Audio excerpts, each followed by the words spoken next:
Hi, I'm Sarah Ellis, and this is the Squiggly Careers podcast, where every week we discuss a different topic to do with work and share some ideas, actions, and advice that we hope will help you and us to navigate our squiggly careers with confidence and control. This episode is part of our fourth Ask the Expert series. We're covering a really great range of what I hope are very relevant topics, including uncertainty, influence, storytelling, success, and leadership. And in this episode, you'll hear my conversation with journalist and writer Oliver Burkeman on time. Time is just one of those topics that I feel like we all talk about, worry about, want to discover how to have more of, how to use it in a better way. And Oliver's new book, 4,000 Weeks, Time and How to Use It, is brilliant. Just a great mix of practical, pragmatic, and philosophical, which I think is very unusual. And Adam Grant has described it as the go-to book on time management, which is some kudos. And I've followed Oliver's writing since he used to write for The Guardian on things like productivity for a long time.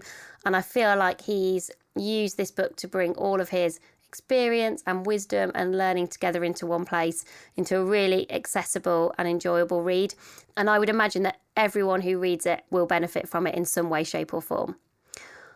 All of our episodes in this series are supported by the Uncertainty Experts, and this is a 3-part interactive documentary that's designed to increase resilience and decrease anxiety.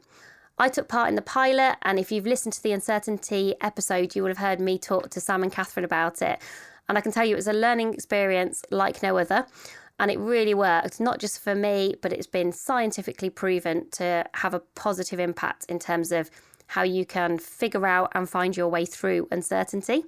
And if you want to get involved, you can sign up to be part of the next series in November, and we'll add the link to the show notes so you can do that.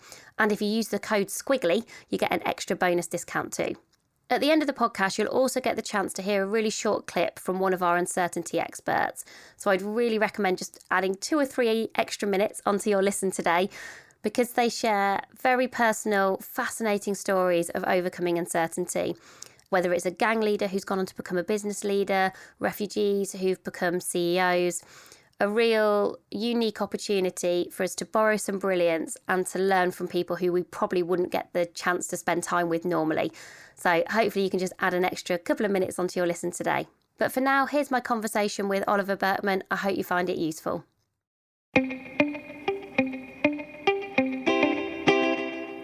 So Oliver, thank you so much for joining us on the Squiggly Careers podcast. I'm really looking forward to our conversation today. It's a pleasure. Me too. Yeah.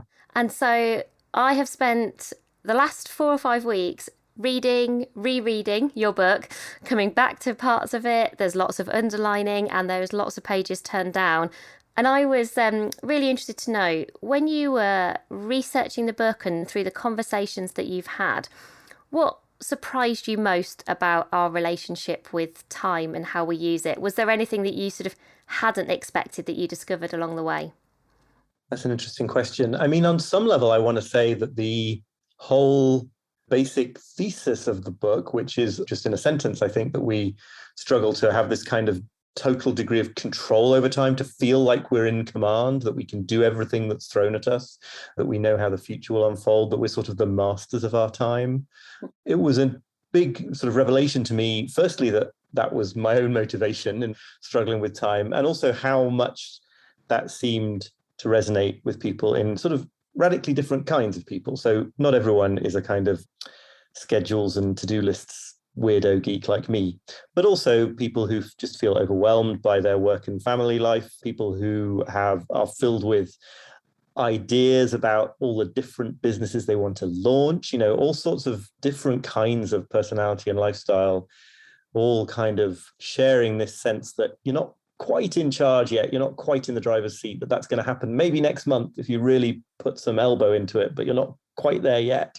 I've been really struck at how sort of near universal some version of that seems to be.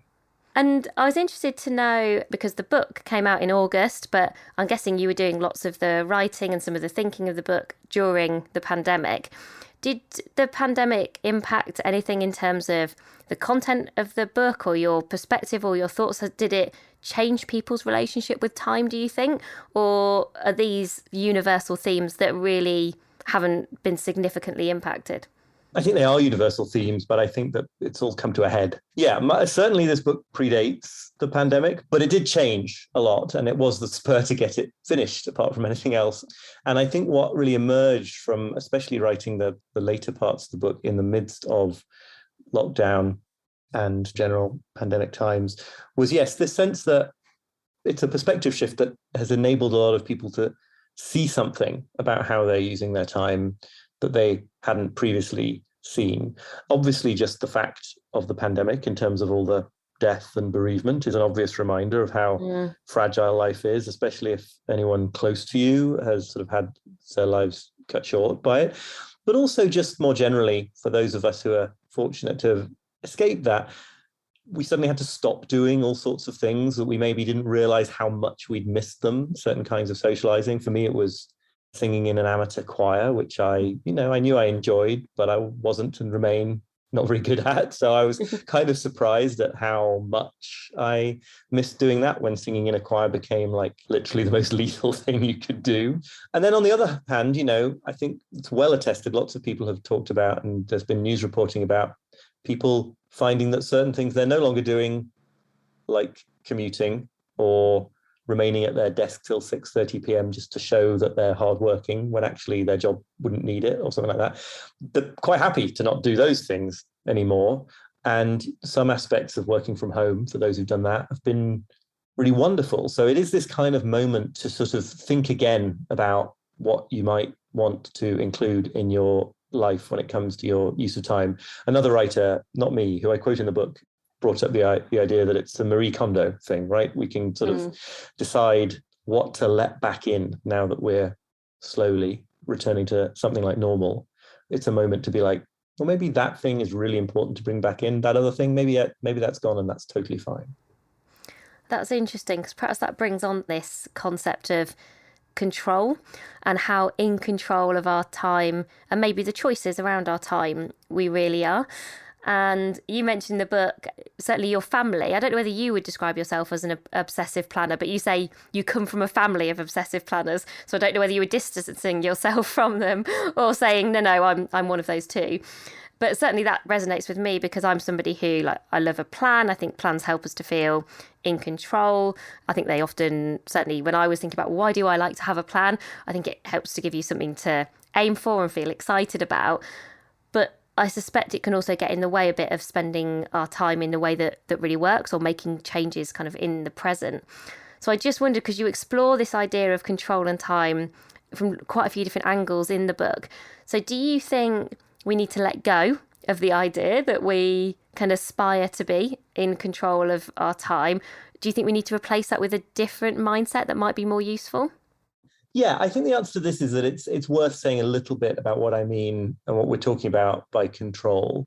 It is specifically, and I think that this is embedded in a lot of our anxieties around time, is this desire for us a kind of control, or a control that is premised on something that is not possible, right? So I'm not talking about feeling your papers are pretty well organized and you know what your most important priorities are, and you have a certain sense of like, okay, I'm surfing through the workday fairly confidently here. That's nothing wrong with that at all. But I think that a lot of what we're trying to do, and a lot of time management advice sort of unwittingly encourages us to try to do, is to have the kind of control that is premised on the idea that you can handle everything, that you can get around to all the things that matter, that you never have to disappoint anybody or drop a ball or keep anybody waiting, that there doesn't need to be any conflicts in your life, that you don't have to make tough choices between different ways of spending your time, that there's no discomfort, blah, blah, blah.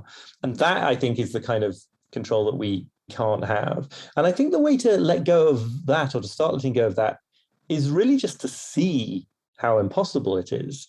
I mean, once you understand, as I try to explain in the book based on my own bitter experience, that if you try really hard to get good at getting on top of your email, like to be the best person you know at processing email, all that happens is that you get more email, because your replies lead to other replies and lead to other replies. And if you see these kind of patterns that are operating, where trying to become a perfectly efficient, super optimized person is actually just going to make you busier, and actually busier on less important things, it's actually quite easy to let go of it, because it's a bit like someone realizing that they've been trying to, like, I don't know, make 2 plus 2 add up to 5, or jump a mile in the air. There's just things that human beings can't do.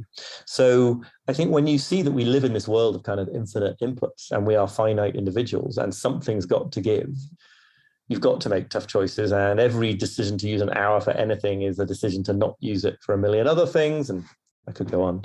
Actually, that kind of impossible control, it just becomes less of a alluring prospect, because it's you sort of achieve disillusionment. It is a kind of way of admitting defeat, because it's admitting defeat in an impossible project. But I think it's really powerful and empowering kind of defeat, because it's then when you're no longer trying to do that impossible thing that you can really sort of bring your time and focus and energy onto doing a few meaningful, possible things with life. And that's when you can really be building a meaningful life.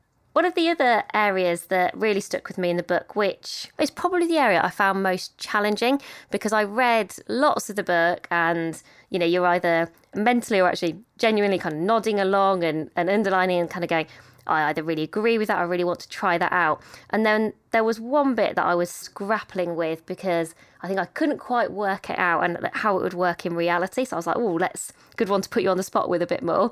And it might be that I've not interpreted it in the way that you were intending. But certainly there is this sense in what you're writing around, we have got to learn to make hard choices. And by hard choices, you give some really good examples. So it's not just about saying no to things, it's about saying no to some things that we want to do. And that one I sort of thought, yeah, I can get on board with that. And I think that's a good nuance to just the kind of saying no that so often people find hard. And one of the other ideas that comes up is to focus on maybe one thing, one big thing, rather than multiple things. And the thing I found difficult about that is, in all of my career and in the job that I do now, that to me felt like too much of a luxury. That felt like a luxury that perhaps I'm not in control of, and I need to have the multiple things happening. And you might challenge me on that need to have the multiple things, but I need to have more than one thing happening at once, because that is the expectations of the job that I'm doing or the organisation that I work for. So I'm not in a privileged enough position to say, oh, I'm just going to choose to do one thing brilliantly. Because if you ask me, can you describe something where you could spend the next 6 months doing one thing that you would really enjoy and could really explore, and that would give you a lot of energy, I can tell you what that might look like. But then the reality of making that happen feels almost like a dream scenario. It felt very far from practical day to day. So I just wondered if we could talk a bit more, mainly so that you can help me, to be honest, about this idea of like choices and time, and when we say about making choices about doing one big thing, perhaps what might that look like for listeners? And it is an issue, I know. I mean, it's like, I don't think if you looked at my work, you would interpret it as literally doing one thing at a time completely. So let me say a bit more about that. So the idea of hard choices, I think, is just simply the idea that we have to choose, both in terms of how we use a specific day, but also, or hour, but also just whether we ever get around to doing something. We have to choose between priorities that are both meaningful and both of them are valuable. A lot of people interpret this importance of saying no thing with this implication that if they got really good at saying no, they could somehow say no to all the things that they don't want to do. Then their life would just be completely full of all the things that they do want to do. But I think even if you are in a position where your work life is full of great stuff that you find meaningful and fulfilling, the nature, especially of the world we live in now, is that you're going to have to say no to some things that you do want to do, because there are too many things that you might want to do compared to the finite time that you have. So when it comes to implementing this in terms of doing one thing, I think it's really important to unpack what that means. One of the ways in which we try to feel in control of time that is actually very counterproductive is that we try to sort of have our fingers in a million pies at once, because then it feels like you're sort of taking care of business, you're like attending to all these different things. But what really happens is, for almost everybody, is that as soon as one of those projects becomes difficult or challenging, like all meaningful projects will at some point, it's much easier to just bounce off to one of the other ones instead of sticking with it. So the more projects that you have sort of on the front burner, the easier it is to never really make progress on any one of them, because all these other ones are there for you to go and sort of take refuge in when one of them gets difficult. But then obviously, if we're going to take this to a really logical extreme, you can't literally do one thing at a time. So I think one way to implement the logic of this, while sort of accepting that in reality, we all have to do a certain amount of things at the same sort of time period, is if you can nominate one major goal at a time in your work, or perhaps you can nominate one major goal in each domain of your work, and sort of have this very clear mental distinction between the current focal goal and the smaller stuff that has to be kept ticking over, and resist the urge to put more and more and more into that ticking over category, because then you just end up where you started with like 12 big projects at once. And so when you say it's a luxury, I think the thing to try to see is that it does trigger anxiety, right? To say there's 5 really important things I could be doing with my main focal work time at the moment, but I'm only going to focus on one of them until it's finished and then move on to the next one. Like, that totally makes us anxious. And if it's making you anxious because of a certain circumstance where you'll literally like lose your job if you don't do these 2 things, maybe that's a time to spread your energies. But almost always actually tolerating some of that anxiety and doing one project first anyway is going to lead to greater productivity in the long run.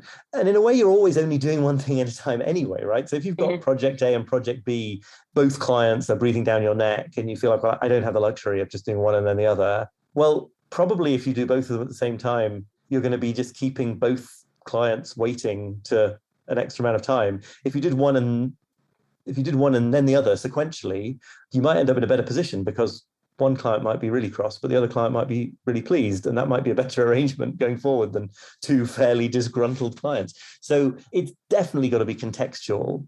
And then I think also on the level of individual tasks, it's a question of doing one thing at a time in that very literal sense. Don't seriously try to be having an important phone call about something at work while you're also trying to write out an invoice that you have to send or something like that. With a very few exceptions, like vacuuming while listening to a podcast, almost always you can't actually multitask. You're just switching your attention between things. And if people are finding that they are a bit addicted, I don't know if that's the right word, if they're a bit addicted to the dopamine, is the kind of the chemical hit, the release that we get from the pings, the emails, the looking at social media, scrolling, all that kind of stuff. What helps to break that pattern? Have you seen anything in the things that you've read, or perhaps even in your own experiences, which has helped to kind of go, let's use technology in a way that helps us with our time rather than works against us? Yeah, no, I mean, it's a great question. And I mean, part of it is these sort of environmental changes. If you do not have Twitter on your phone, you're much less likely to check Twitter on your phone, because you're going to have to like download the app, just so that, I have a little bit more control over my own, I'm deciding a little bit more when I sit down and do those things on a laptop. I mean, there are also obviously all sorts of apps like blocking your access to the internet for certain hours of the day, or blocking your access to social media in pre-planned ways. And there's nothing wrong with those. But again, I think this is a thing where a perspective shift is far more powerful probably than that kind of technique. And I write in the book about how, I think part of the problem about digital distraction, part of it is Silicon Valley, these terribly crafty ways of distracting us. But the other part is that we sort of collaborate. We sort of want to be distracted when we're doing difficult, challenging work, or having difficult moments as parents or as partners, whatever. It just feels nicer to scuttle away into distraction. And so, again, this is because these difficult things are meaningful and they push us up against our edges and our limits, and we don't get to control how they unfold, and they might, your big creative project might not work. Your conversation with your partner that you need to have might leave you feeling vulnerable. So obviously we prefer this kind of like, okay, I'm in control now. I'm just scrolling through my phone on social media. And again, I think there's a huge power in just realizing and just sort of not expecting it to feel otherwise, not expecting a difficult piece of creative work to feel totally great from the very beginning all the way through. And just when that discomfort arises, being like, oh, okay, yeah, I can expect this. This is not a disastrous sign that everything's wrong. This is actually a sign that I'm doing something meaningful. Cal Newport, who I'm sure you've come across his work, has this great observation that there's no such thing as writer's block, but only because what some people call writer's block is just the feeling of it being hard to do writing. So I think a lot of this just comes down to the understanding that things that matter to us often trigger discomfort in us for predictable reasons. It's not the kind of discomfort that's going to kill you. It is the kind of discomfort you can just sort of hang out with and be friendly towards. If you're expecting it in that way, it's just much less likely that you're going to sort of run away in a panic. And there are these 10 tools that you do finish the book with. Is there one that you have found particularly useful? Like I say, I sort of really connected with this idea of, oh, that's interesting, like single-use digital devices took me back in time and kind of brought me up to date and thought, actually, I can really see how I could do some things differently. And like I say, might make me a bit nervous, but I was quite keen to try them out. Which is one that you have maybe tried in your own work and just found to be really helpful? I've found this idea of limiting work in progress to be really helpful. This idea, again, it's a bit related to doing one thing at a time, but it's maybe a little bit more forgiving than the idea of just one thing at a time, which is the idea of using some form of system for organizing your tasks and your projects that involves pushing yourself to focus on a handful of them and finishing those before you move on to others. So the example I give in the back of the book is a very simple way of doing this is to have two to-do lists, a closed list and an open list. An open to-do list just means you put everything on it. Maybe it's got 200 items on it. It's crazy. It just keeps getting longer, whatever. But then you have this closed list, which has maybe 5 slots on it. And the practice here would be that you move tasks over from the open list to the closed list until you've got those 5 slots are filled. And then the rule is you can't move any further ones onto that closed list until you've freed up a slot by doing one of those tasks. So it's like a bottleneck in your system that you're very deliberately choosing to take things through. I use a slightly different system now related to this workflow management approach called Kanban that you might be aware of. Yeah. It's originally a Japanese factory approach, but there's a whole world of what's called personal Kanban, using this to manage your own individual tasks for people with jobs like mine. And again, it's just a question of saying, okay, I'm not going to literally do one thing at a time, but like these are the 5 things on my plate. And until 1 or 2 of them are done, I'm not going to let other things onto my plate, even if they feel really urgent. Putting aside literal emergencies, it's just a question of like, I'm going to live with it that there's these 12 things that I feel I ought to be doing, because there's these 5 things that I'm going to do first. Getting good at that kind of steady processing of work is extremely satisfying, because after even just a few days, you realize you're actually meeting more of your commitments and keeping more of your promises and keeping people waiting less, even though you are sort of keeping tasks waiting as the practice itself. And just before we get to our final question, where we always ask our experts for a bit of career advice for our listeners, you actually ask some really good questions in the book. You have these kind of 5 questions that you encourage people to reflect on. And you have a brilliant phrase in there in almost like, enjoy the experience of questioning yourself about the questions, if that makes sense. I just wondered if you could share maybe one of those with our listeners in terms of a question that they could go away after listening to today and just think about and reflect on for themselves that might be helpful. Yeah, I mean, I think the reason that these are done as questions is because I think that really deep answers can come from inside you to the right questions, much deeper than like anything I can tell a reader of this book, not knowing the details of their lives. So I guess the one which I think is worth talking about here, and I guess it does bleed into my career advice, is this question: in which areas of life are you still holding back until you feel like you know what you're doing? And I wrote a piece ages ago for The Guardian that became, I think, one of the most popular pieces I've ever done. The headline was, "Everyone is totally just winging it all the time." I think so many people, certainly me in the past, are waiting for the time when they're going to feel as competent as certain people around them or certain mentors before they let themselves dive into certain things. And by and large, that's just another manifestation of this idea that you only want to take action when you know you can do it fearlessly and with a feeling of total security. And once you see that that's kind of never going to happen, it's much easier to take those actions now. And to remember, the only reason that you're the only person with an inner monologue of self-doubt, as far as you know, is because you can't hear other people's inner monologues, not because they don't have them.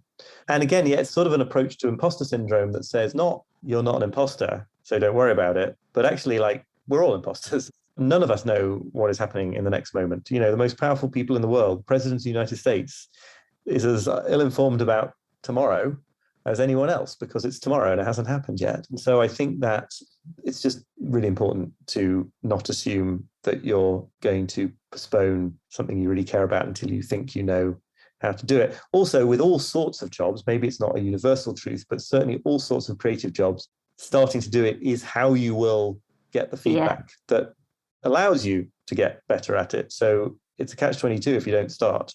And so that, I think, is a really useful thing. So the question is, to say it again, because questions are more important than my advice, I think is is there some area of your life or your work right now that you're telling yourself you really want to do, but you're not quite going there yet because you think you're going to be more ready at a certain point? And is there anything else additional on terms of career advice that you would like to share with listeners, just as the final kind of way of bringing everything together for today? Well, it probably would have been that as the most important thing. But I think another part, which I do also talk about in the book, is just this idea that I think a lot of us can spend a lot of time trying to do the things that we think we ought to be doing with our lives, either that our parents instilled in us or that we got from somewhere or that the culture seems to tell us. And there's a lovely quote from Stephen Cope, the spiritual writer and he's a yoga teacher as well. I think he says that, at some point in our lives, we have to face the fact that nobody really cares what we do with our lives. Now, that can be misinterpreted. Hopefully you have someone in your life or a few people who care that what you're doing with your life makes you happy. And it's useful to do things in your life that help the world, a little bit in some way, that are of service in some way. But I think that's really important. It's if there's something you want to do with your life within certain legal limits, you should probably just do it and realize that the people that you think you're going to disappoint by choosing that path, you're not going to disappoint. And if there is anyone who's going to be seriously disappointed, maybe bearing their disappointment is a price worth paying.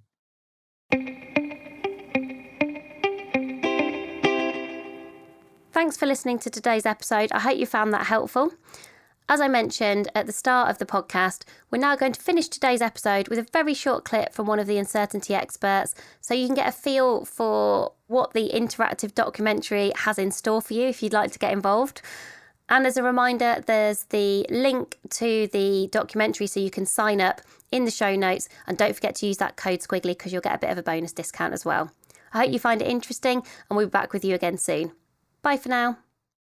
Hello, I'm Catherine Templer-Lewis and I'm the lead scientist on the Uncertainty Experts. Morgan Godwin was sentenced to 20 years in a maximum security prison, but like all the Uncertainty Experts, used the strategies she learned in the shadows to become a leading light. Morgan left prison with degrees in law and languages to become a human rights activist and has just led a historic human rights victory in the USA, changing laws and saving lives. When I was sitting in jail, you have no idea when your next court date is. You don't know if the next guard coming on shift is the cruel one who tortures you or is one of the kind ones who will leave you alone. So there's just this perilous uncertainty. You have to turn inwards and control all of your internal variables. One of the things that helped me most in jail that I have been doing almost every day during COVID, and it's to redefine productivity. It's to, in the morning, redefine what is going to make that day be defined as a success. And so every morning I start the day with this list, and I'm just very rigid about it. And it can be the most simple thing. It can be something that's going to take me 30 seconds. But I write them on my to-do list, and as I do them, I cross them off. Now, what Morgan's describing here is a very clever emotional regulation system. Because when we get stressed, what's called our fight or flight, our sympathetic nervous system response kicks off. It's that horrible feeling. It runs on adrenaline. You get butterflies in your stomach. Your heart goes faster. And in that state, you cannot focus or be productive because the amygdala, the emotional part of the brain, takes over and the prefrontal cortex, the decision-making, is out of control. What she's doing by making a list and ticking things off is by actually helping her brain release dopamine, the reward chemical. It then calms her system, she feels in control, and triggers the opposing system, the parasympathetic nervous system, our rest and digest system, where everything calms down and we can focus, be our best, and be our most productive. So actually, it's a positive coping strategy. And when we did the uncertainty experts, every single person, myself included, admitted we've all put something on a to-do list that we've already done just so we can cross it off and feel good about it. But actually, that's okay.